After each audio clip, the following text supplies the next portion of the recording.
I'm Victoria Murray, 28 years old, and I've spent my life being the family's punching bag. At our annual gathering in East Hampton, my sister leaned across the dinner table, her voice dripping with disdain. "You're not getting a single dollar, Victoria." My parents nodded their faces stone cold like I was some failed experiment. Everyone laughed except me. I wasn't surprised, though. I'd been building something in secret, something huge. My company HealthSync was about to change everything. Then my phone rang right there at the table. My assistant's voice blasted through. "Ms. Murray, SoftBank just wired $50 million. You're now officially a $150 million CEO. The room froze. Forks dropped. My sister's smug grin vanished. They thought I was nothing. They were wrong. Want to know how I turn the tables on my family? Hit that subscribe button and stick around for the full story. Growing up in the Murray family was like living in a pressure cooker. My father, Philip Murray, and my mother, Joan Murray, built a fortune in New York's finance world, hedge funds, stock portfolios, the works. They owned a townhouse on the Upper East Side, a yacht docked at the Hamptons, and enough clout to get invited to every high society gala.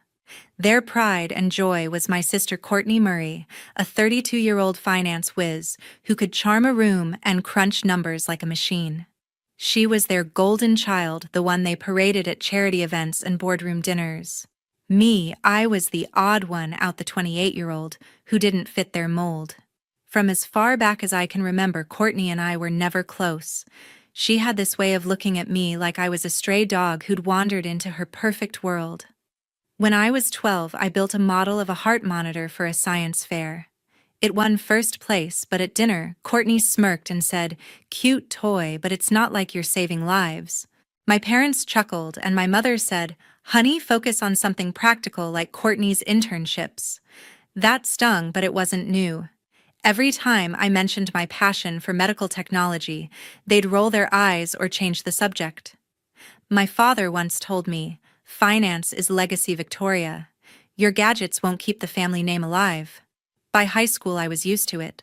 Courtney was off at Wharton racking up accolades while I was geeking out over biology and coding at my private school in Manhattan. I'd spend hours sketching designs for devices that could help people with chronic illnesses. One night, I showed my parents a prototype for a blood sugar tracker I'd coded on my laptop. My mother glanced at it, then said, "That's nice, but Courtney just landed a deal with Goldman Sachs. That's real success." My father nodded, not even looking up from his phone. I stopped showing them my work after that. The worst part wasn't their words, it was their silence. At family dinners, they'd gush over Courtney's latest deal or her glossy magazine features. I'd try to chime in, maybe mention a breakthrough I'd read about in medical tech, but they'd just nod politely and move on. Courtney would lean back smirking like she'd already won some game I didn't know we were playing. Once at a holiday party, a family friend asked what I did. Before I could answer, Courtney cut in.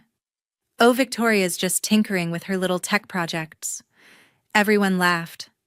I forced a smile, but inside I was burning. Aunt Esther, my mother's younger sister, was the only one who didn't treat me like an afterthought. At 55, she was a retired nurse who'd seen enough of the world to know what mattered. She'd pull me aside at those stuffy gatherings and say, "Keep going, kid. They don't get it, but you're onto something."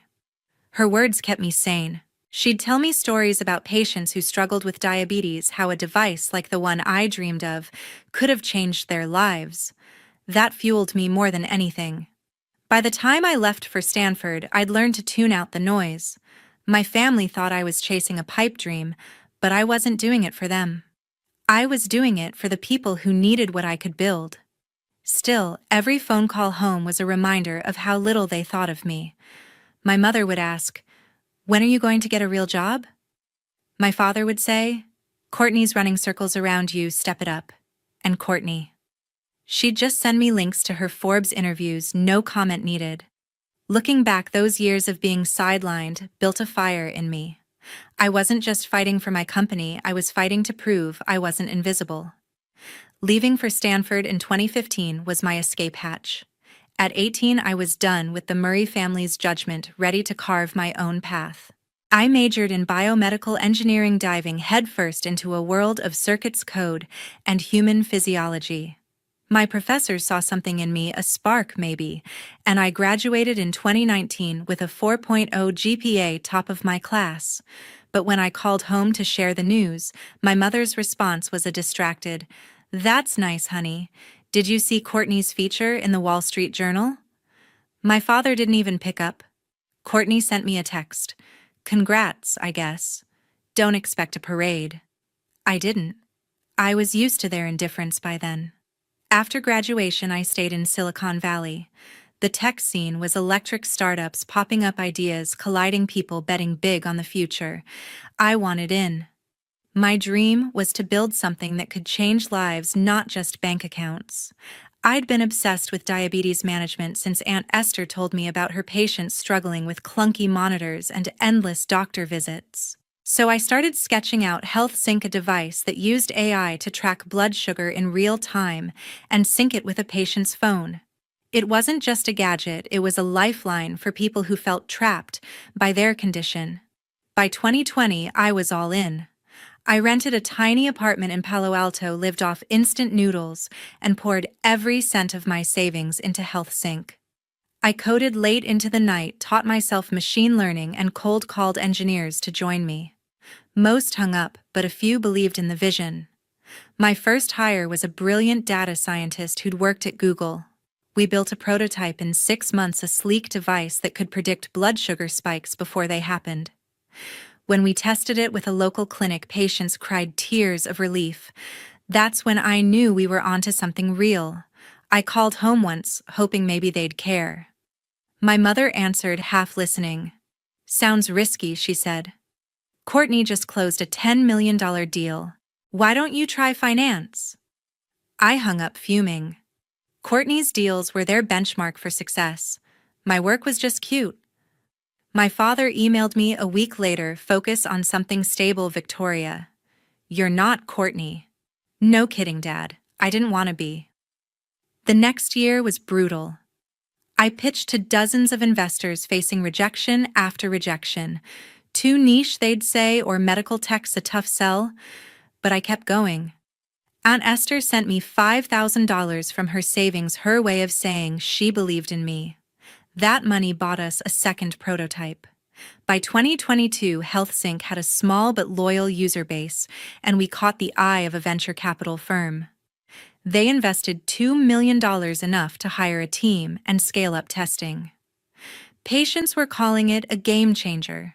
Doctors were calling me for demos. Still, when I emailed my parents a link to a TechCrunch article about us, they didn't reply. Courtney did, though, a snarky, "Hope you're not in over your head." By 2024, HealthSync was gaining traction. We partnered with a major hospital network in California, and our user base grew to 10,000. I was working 18-hour days, troubleshooting, code meeting with regulators, and pitching to bigger investors. My team became my family, people who saw the same future I did. One night, I got a call from a SoftBank executive. They'd been watching us crunching the numbers. "We're interested," they said. "Let's talk serious money." I didn't tell my parents or Courtney. They'd never asked about HealthSync, so why would they care now? Looking back, those years were my proving ground. Every rejection, every late night, every snide comment from Courtney or dismissive sigh from my parents pushed me harder. I wasn't just building a company, I was building myself. HealthSync wasn't about fame or money, it was about giving people control over their lives. But deep down, I knew the East Hampton meeting would be my chance to show my family they'd underestimated me. Not for their approval, but for mine. The summer of 2025 was supposed to be just another Murray family gathering, but it felt like walking into a lion's den. I'd flown in from California for the annual meeting at our family's East Hampton estate. The agenda was clear, my parents were divvying up their fortune, and I knew I was in for a fight. I sat at the polished mahogany table, my stomach in knots, as my father cleared his throat to start the discussion. My mother sat beside him, her posture rigid, her eyes fixed on some invisible point. Courtney lounged across from me, sipping wine, her smirk already telling me she was ready to gloat. My father didn't waste time.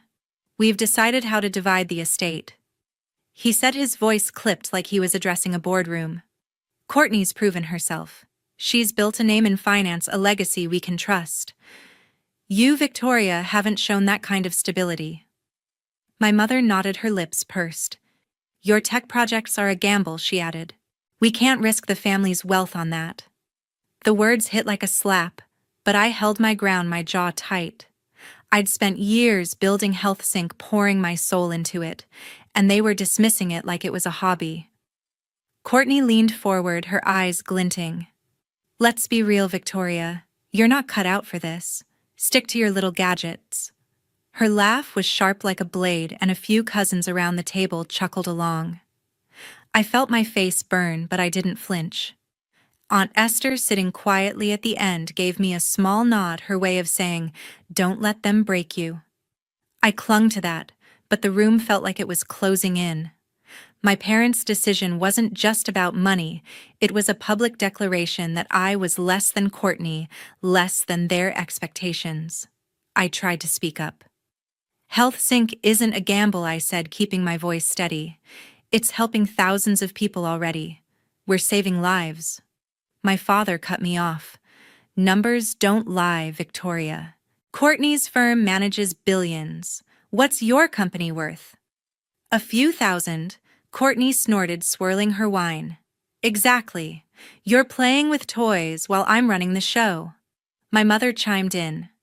"We're proud of Courtney's achievements. You need to find your own path, honey." The condescension in her tone made my blood boil. They hadn't even asked about HealthSync, hadn't read the articles I'd sent, hadn't cared enough to look. The conversation shifted to logistics, trust funds, properties, shares. My parents outlined Courtney's inheritance, the Manhattan townhouse, a stake in their hedge fund, the yacht. I was left with nothing but a vague promise of future considerations if I proved myself. I sat there silent as Courtney gloated, tossing out ideas for redecorating the townhouse she'd soon own. My cousins nodded along, eager to stay in her good graces. Aunt Esther tried to change the subject, asking about my work, but my mother waved it off. "Let's not get sidetracked," she said. "This is about securing the family's future." I felt like I was shrinking, like every word was designed to erase me. I'd faced rejection before, investors, critics, late nights when nothing worked, but this was different. This was my family, the people who were supposed to believe in me, telling me I wasn't enough. I kept my hands folded, nails digging into my palms to stop myself from exploding. I wanted to scream that HealthSync was real, that it was changing lives, that I wasn't the failure they thought I was. But I knew they wouldn't listen. They never had. As dinner approached, the tension hung heavy. Courtney kept throwing jabs, each one sharper than the last. "Maybe you can sell your gadgets at a flea market," she said, grinning as the table laughed again. My father didn't stop her. My mother just looked away. Aunt Esther reached for my hand under the table, squeezing it gently. "You're bigger than this," she whispered. I nodded, but inside I was breaking. I'd come to East Hampton hoping for a chance to be seen, but all I got was confirmation that I'd never belong. What I didn't know then was that everything was about to change. Dinner was served, but I could barely touch my food. The weight of my parents' decision and Courtney's smug jab sat heavy in my chest. The table buzzed with small talk, cousins joking, my mother praising Courtney's latest deal, my father nodding along like a king approving his heir. I kept my head down, picking at my plate, trying to block out the sting of their words. Aunt Esther caught my eye, her quiet smile urging me to hang on. I was seconds from excusing myself when my phone buzzed on the table. I'd forgotten to silence it, a rookie mistake. All eyes turned to me as the buzzing cut through the chatter. Courtney rolled her eyes, muttering, "Can't even handle a dinner without your toys." I grabbed the phone, intending to mute it, but the caller ID stopped me. Cold Sally Becker, my COO. I hesitated, then answered, keeping my voice low. "Sally, this better be quick," I whispered. Her voice came through loud, too loud, on speaker by accident. Ms. Murray SoftBank just wired $50 million. HealthSync's officially valued at $150 million. You're a CEO on fire. The room went dead silent. My heart stopped. I fumbled to turn off the speaker, but it was too late. Every word had echoed across the table. My father's fork froze mid-air. My mother's wine glass hovered, her mouth slightly open. Courtney's smirk vanished, her face paling like she'd seen a ghost. My cousin stared wide-eyed as if I'd just pulled a rabbit out of a hat. Aunt Esther let out a soft, "Well, I'll be damned," and raised her glass, her eyes sparkling with pride. I cleared my throat, trying to steady myself. "Sorry, that was my team," I said, my voice shaking just a bit. Courtney recovered first, her laugh forced. "What, did you win the lottery or something?" she said, trying to play it off. But her voice cracked, betraying her shock. My father set his fork down, his eyes narrowing. "What's this about $50 million? He asked, his tone sharp like he was interrogating a junior analyst. My mother leaned forward, suddenly interested. "Victoria, what exactly is HealthSync doing?" she asked, as if she'd ever cared before. I took a deep breath, the weight of years of dismissal fueling me. HealthSync builds AI-driven devices to help people manage diabetes, I said. "We just closed a deal with SoftBank. They're backing us because our tech is saving lives. It's valued at $150 million. The words felt surreal coming out of my mouth. I'd dreamed of this moment, but not like this. Not with my family staring at me like I was a stranger. Courtney scoffed, but it was weak. "That's cute," she said, her voice faltering. "But it's probably a fluke. Tech crashes all the time." My father ignored her, his eyes locked on me. $150 million, he repeated like he couldn't believe it. "And you didn't think to tell us?" I almost laughed. "Tell them they'd never asked." My mother chimed in, her tone softer now, almost calculated. "Honey, this is impressive. Why didn't you share this sooner?" The hypocrisy burned. They'd called my work a gamble hours ago. Aunt Esther cut through the tension. "To Victoria," she said, raising her glass higher, "for proving them all wrong." A few cousins hesitantly raised their glasses, unsure how to react. Courtney's face twisted like she'd swallowed something sour. My father cleared his throat again, his voice measured. "This changes things," he said. "We should discuss how this fits into the family's portfolio." My mother nodded, already scheming. "Yes, we could leverage this for our foundation," she said, as if my work was theirs to claim. I sat there, my phone still warm in my hand, Sally's words ringing in my ears. This was the moment I'd waited for, not their approval, but the chance to stand taller than their doubts. But their sudden interest didn't feel like pride. It felt like opportunism, like they saw me as a new asset to exploit. Courtney's eyes darted between me and my parents, her confidence crumbling. For the first time, I saw her not as the golden child, but as someone scared of losing her throne. I wasn't sure what would happen next, but one thing was clear: I wasn't the invisible daughter anymore. The silence after Sally's call didn't last long.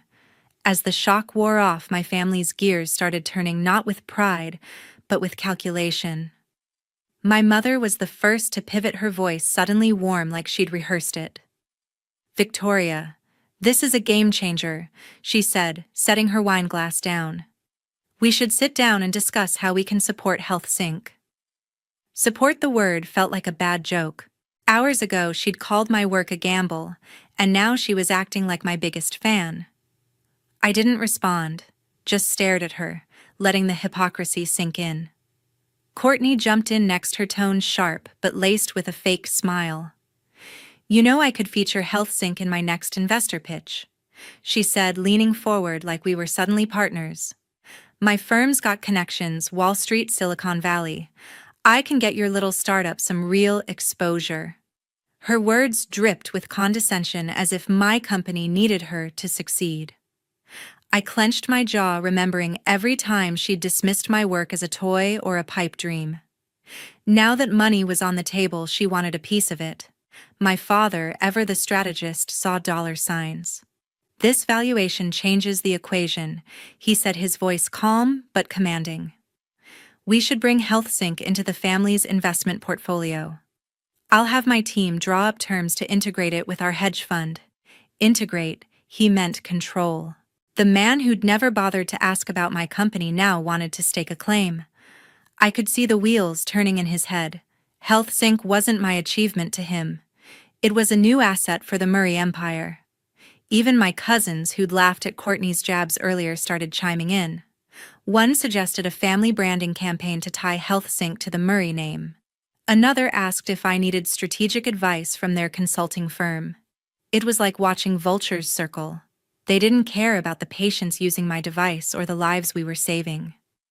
They saw a shiny new toy to boost their own egos and bank accounts. Aunt Esther stayed quiet, her eyes fixed on me like she knew what was coming. I let them talk, their voices overlapping with ideas about leveraging my success. My mother mentioned a charity gala where HealthSync could be a headline sponsor, her charity, of course. Courtney doubled down, pitching a joint venture where her firm would guide HealthSync's growth. You're not equipped to handle this kind of money, she said, her smile tight. Let me take the lead. My father nodded, adding, We'll need to review your financials, Victoria. This is too big for you to manage alone. The audacity floored me. They'd ignored me for years, and now they thought they could waltz in and take over. Finally, I'd had enough. I pushed my chair back, the scrape against the floor cutting through their chatter. Let me make this clear, I said, my voice steady but cold. HealthSync isn't yours to claim. You didn't believe in me when I was coding in my apartment eating ramen to save money. You didn't care when I sent you articles about our first users or when I begged you to listen. I turned to Courtney. You called my work a flea market project. Now you want to advertise it? No thanks. Her face flushed, but she didn't respond. I looked at my father. And you, I said, you told me to get a real job. HealthSync is my job, my legacy. It's not a line item for your portfolio. My mother tried to interrupt, her voice soft and manipulative. Honey, we're just trying to help. I cut her off. Help? You called it a gamble. You chose Courtney over me every single time. I built this without you, and I'll keep building it without you. The table was quiet now, the air thick with tension. My cousins avoided my gaze, suddenly fascinated by their plates. Courtney's hands gripped her napkin, her knuckles white. My father's jaw tightened like I'd insulted his authority. My mother's smile faltered, but she tried to salvage it. Victoria, we're family. We can work together on this. I shook my head. Family doesn't tear you down for years and then claim your wins. You don't get to rewrite the story now. Aunt Esther finally spoke, her voice calm but firm. You should be proud of her, she said to the table. She did this despite you, not because of you. My parents didn't respond, and Courtney just stared at her wine. I felt a rush of gratitude for Aunt Esther, but also a clarity I'd never had before. These people weren't my allies, they were opportunists, and I was done letting them define me. As I sat back down, I knew this wasn't the end of their scheming, but it was the end of my patience. The air at the dinner table was suffocating, their voices still echoing in my head. My mother's fake warmth, Courtney's scheming pitch, my father's cold calculations. I'd spent my life chasing their approval, but in that moment something snapped. I was done. Done with their games, their conditions, their need to control everything I'd built. I stood up, my chair scraping the floor, and every eye turned to me. For once, I didn't care what they thought. I'm done with this, I said, my voice cutting through the room. You don't get to claim my success now, not after years of telling me I wasn't enough. I built HealthSync for people who needed it, not for you to parade it at your galas or add it to your portfolio. My mother's face tightened, her smile gone. Victoria, don't be dramatic, she said, her tone sharp. We're trying to build something together. I laughed, a bitter sound that surprised even me. Together, you didn't want me in your world until there was money on the table. That's not family, that's business. Courtney leaned back, her arms crossed, trying to look unfazed. You're making a mistake, she said, her voice low. You need us. HealthSync won't survive without our connections. I met her gaze, unflinching. I've survived without you my whole life, Courtney. I don't need your connections. I've got my team, my investors, my vision. HealthSync is mine. Her eyes narrowed, but she didn't have a comeback. For once, she looked small. My father tried to take charge, his voice booming. Victoria, sit down. We're not done discussing this. But I was already done. No, Dad, I said, the word sharp on my tongue. You don't get to order me around anymore. You made your choice when you wrote me out of the estate. I'm making mine now. I turned to the rest of the table, cousins, aunts, uncles, all watching like this was some reality show. I'm not your fallback plan or your cash cow. I'm done trying to prove myself to people who never saw me. Aunt Esther's eyes glistened, a proud smile tugging at her lips. She didn't say anything, but her nod was enough. My mother tried one last time, her voice softer, almost pleading. Victoria, you're part of this family. Don't walk away. I shook my head. You stopped being my family when you chose sides. I'm not walking away. I'm choosing myself.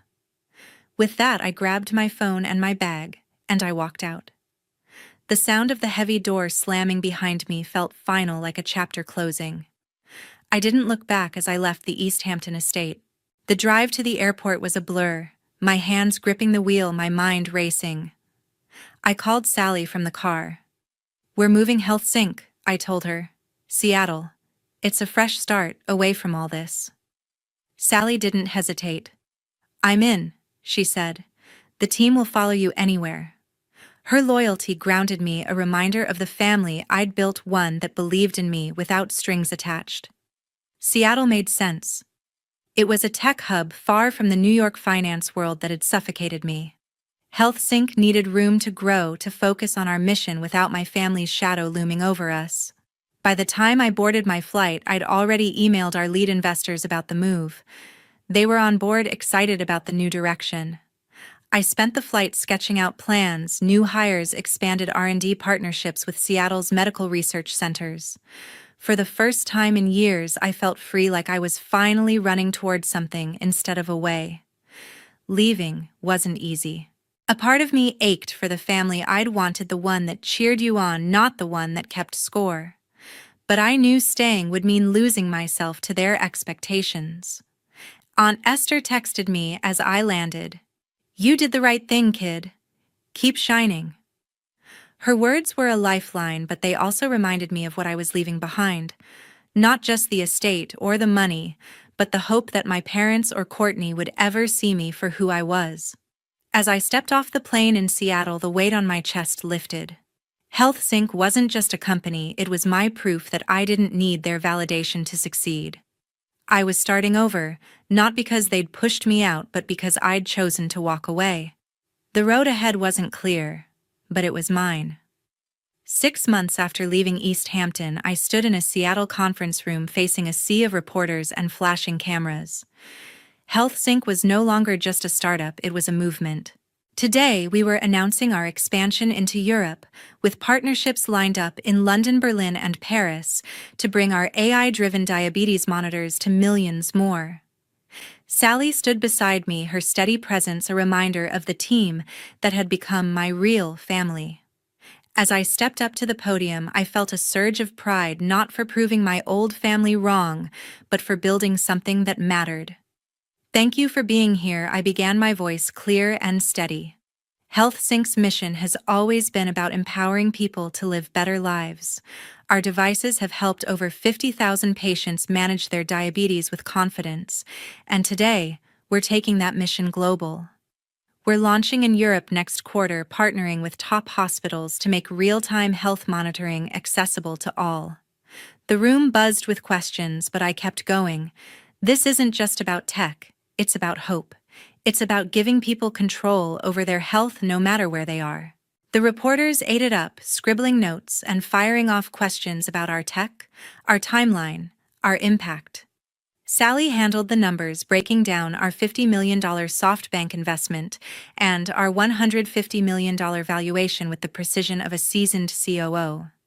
But the moment that hit me hardest was when a young reporter asked, "What inspired you to keep going despite the challenges?" I paused, thinking of the nights I'd doubted myself, the years of my family's dismissal. "The people who need this," I said. Every email from a patient saying Health Sync changed their life, that's what kept me going. After the press conference, I stayed to talk with a group of high school girls invited through a STEM outreach program. They were bright, curious, and a little nervous, clutching notebooks filled with questions about coding and biotech. I saw myself in them, the girl who'd sketched medical devices in her bedroom, ignored by everyone but Aunt Esther. "Don't let anyone tell you your ideas aren't enough," I told them. "You don't need permission to dream big. Learn, build, fail, try again. That's how you make a difference." One girl, barely 16, asked how I dealt with people who didn't believe in me. I smiled. "You prove them wrong by doing the work." The event wrapped up with a flood of emails and calls, investors wanting meetings, hospitals requesting demos, even a tech influencer pitching a podcast. But none were from my parents or Courtney. They'd been trying to reach me since I left East Hampton. Texts, voicemails, even an email from my father's assistant about a family meeting. I didn't respond. My mother sent a message claiming she was proud and wanted to reconnect. Courtney left a voicemail offering to collaborate on a new project, her tone all business, no apology. I deleted them all. Aunt Esther was the only one I replied to, thanking her for her support. Her response was simple: "Keep leading, kid." Settling into Seattle felt like breathing for the first time. HealthSync's new headquarters was a hub of energy engineers tweaking algorithms, designers refining prototypes, and patient advocates sharing stories that fueled our mission. We were already planning our next device, one that could track more than just blood sugar. I spent my days in meetings, my nights mentoring young women in STEM through local programs. It wasn't about fame or money, it was about building a legacy that meant something, one that didn't carry the Murray name. Sometimes late at night I'd think about my family, not with anger, but with a strange kind of clarity. They'd shaped me not by their support, but by their absence. Every time they'd dismissed me, they'd pushed me to fight harder. I didn't need their approval anymore. I had my team, my mission, and the lives we were changing.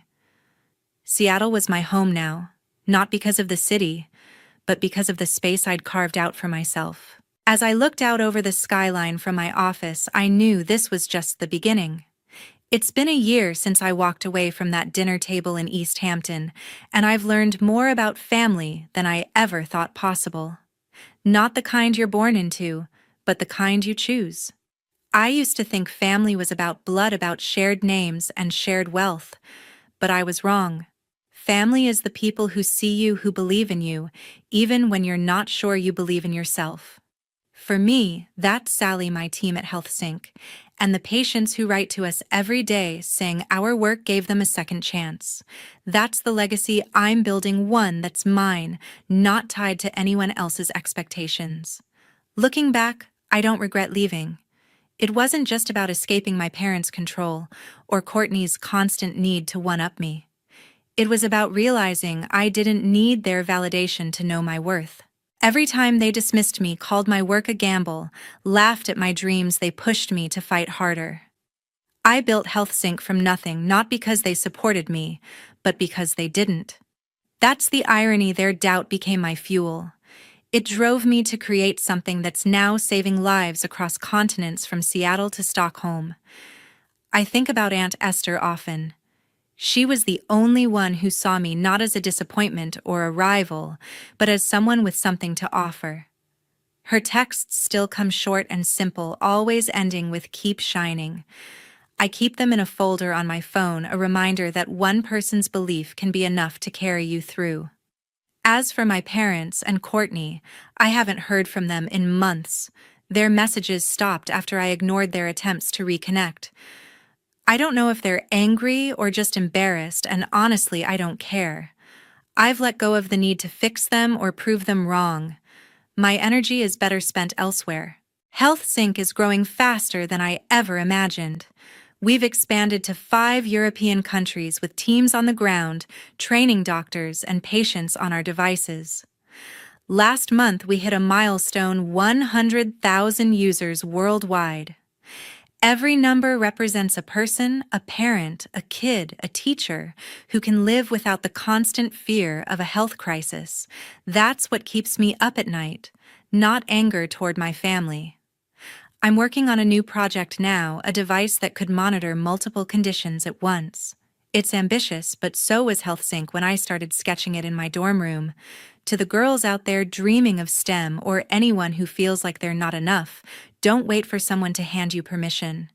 Your value isn't in what others think of you. It's in what you build, what you stand for. I spent years waiting for my family to see me to say I was good enough. That was time wasted. The moment I stopped chasing their approval, I started building my own path. You can too. Take that first step, whether it's learning to code, starting a project, or just believing you're capable. Don't let anyone's doubts, including your own, stop you from creating something real. I want to thank you for following this journey. Your support, your comments, your stories. They mean the world to me and my team. If this story resonated with you, hit that subscribe button and turn on notifications.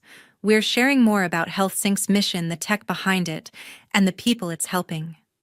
Drop a comment below, tell me what you took away from this, or share your own story of proving someone wrong.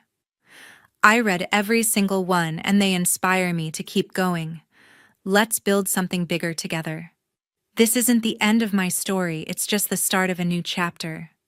I don't know what's next, but I know I'm not looking back. If I can leave you with one thing, it's: this family is who believes in you. Don't wait for recognition. Build your own value. Now go out there and make it happen.